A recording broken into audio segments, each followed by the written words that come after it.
Welcome to the third edition of Slate Sports Live. I'm William Whistler, alongside Nate Pallas. Nate, it's hard to believe it's week 3 already. It's definitely been a journey so far, Will. What do we have on tap this week? Well, first off, we have women's basketball team in the number 15. Do you know what that stands for, Nate? The number of times I almost fell on my face on the ice on the quad this week? Actually, it's the number of wins that the SU women's basketball team has won in a row, and it's the longest winning streak under current head coach Christy Turn. That's pretty impressive. What do you think some of the driving factors of the season are? With this team, you can look no further than the senior leadership the team has in Stephanie Nauer, Morgan Griffith, Lauren Gold, Logan Snyder, Colleen Young, and Haley Scullion is also a big factor off the bench. Let's take a look at how the team reached 15 straight against Mansfield. We start with Lauren Gold, finding Morgan Griffith in the paint for the layup. Then we have Colleen Young, who uses the pick by Steph Nauer for the open jump shot. Here's Gold, dribbling down the court, who finds Logan Snyder, who finds Nauer in the paint for the layup. Nauer finds Snyder, who drives hard to the rim for the and one basket. Victoria Blackburn uses a nice bounce pass to get it inside to Morgan Griffith for the contested layup. Haley Scullion passes it off to Blackburn, who finds Griffith, who again drives hard to the basket for the and one. She had 16 on the night. Gold passes to Griffith, who finds Young, who finds Gold again on the outside for the open three. Bang! The Raiders used a strong first half to beat the Mountaineers 71-56.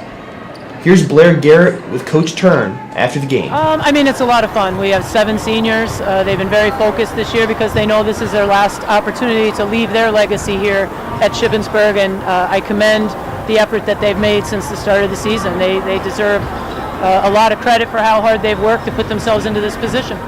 Well, just sort of we keep talking about the little things, like how we're passing and maybe getting a deflection over top, use some pass fakes, how we're communicating in transition so we're not leaving an open person, out in the corner. So it's all the little things that are going to make the big difference if we want to look to advance.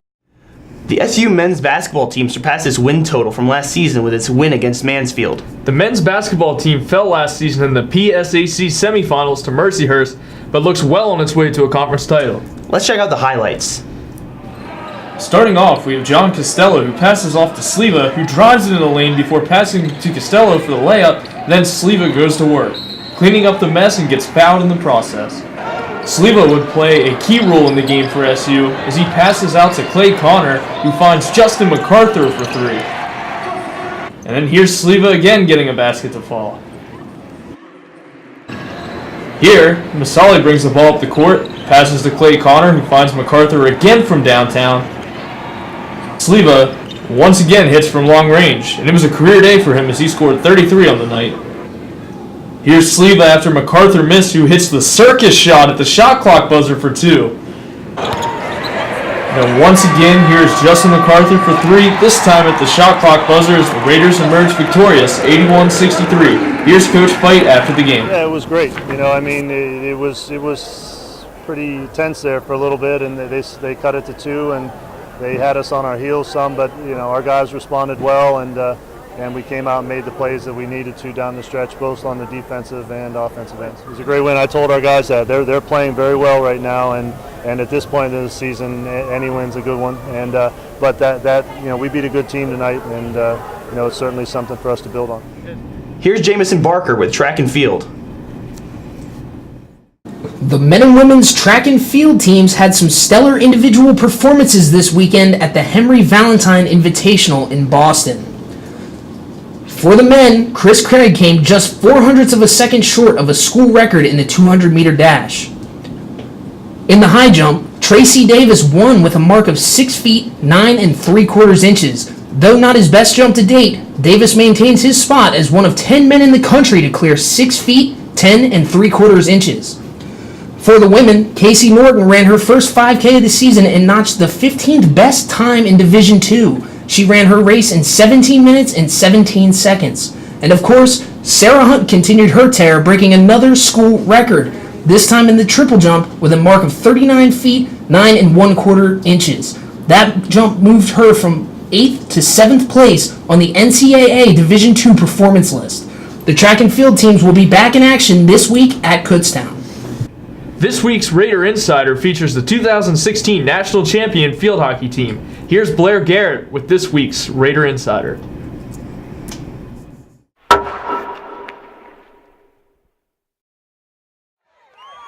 Shippensburg field hockey's long-awaited ring ceremony finally came Saturday during halftime of the women's basketball game, where SU honored a former player and coach. Coach Bertie Landis leads off the honorees, being recognized with a trophy for her 300th win at Shippensburg. As the players filed in one by one to receive their rings, the crowd went wild for the 2016 Division II NCAA champions. The Raiders defeated Long Island University Post 2-1 back on November 20th. It's just been an amazing journey, from being down to depths of despair on June 18th and then November 20th winning the national championship. It was just an awesome journey, and the last 3 weeks of the season, this team was so committed and so focused, and you just had a sense that we were going to accomplish what they wanted to accomplish. It's just been a real blessing to see each of the joy in each face and to realize the hard work that went into it, and it took the whole team. There just wasn't one or two players, it took the whole team for this to happen. And head coach Bertie Landis.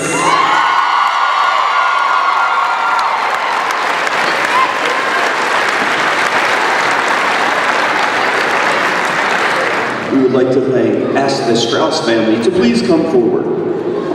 In honor of Amanda Strauss, whose lasting legacy will forever be present with the SU field hockey family, today Shippensburg University is presenting the Strauss family with an NCAA championship ring for Amanda. Fly High 22.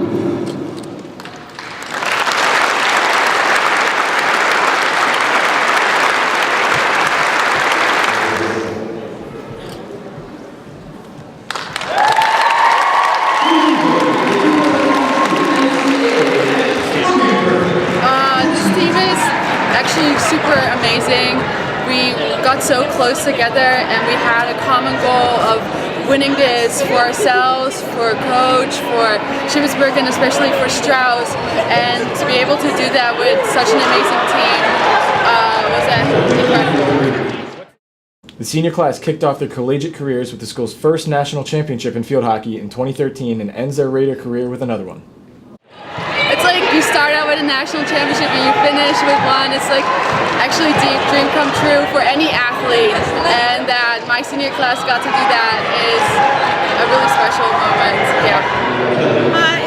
It really touches our hearts that they thought of Amanda and giving the family a ring, knowing, believing that she was the 12th man on the field. It was such an honor for them to play for her legacy. It was very special. Her life meant so much to us, and her legacy is so important to our program. And I think each of the young ladies understand what it means to live a legacy, and it's a powerful impact to have a death, but even more so to be able to live that legacy. This ceremony concludes a heart-heavy season dedicated in Strauss's honor. The achievements this group has made are a direct result to the love and legacy that Strauss has created that lives on through this program. Fly High 22. Well, Nate, it's been a good week. The semester is flying by. It really is going pretty fast. I think that'll do it for week 3 of Slate Sports Live. This is Nate Powlis, Slick Willie Whistler, signing off.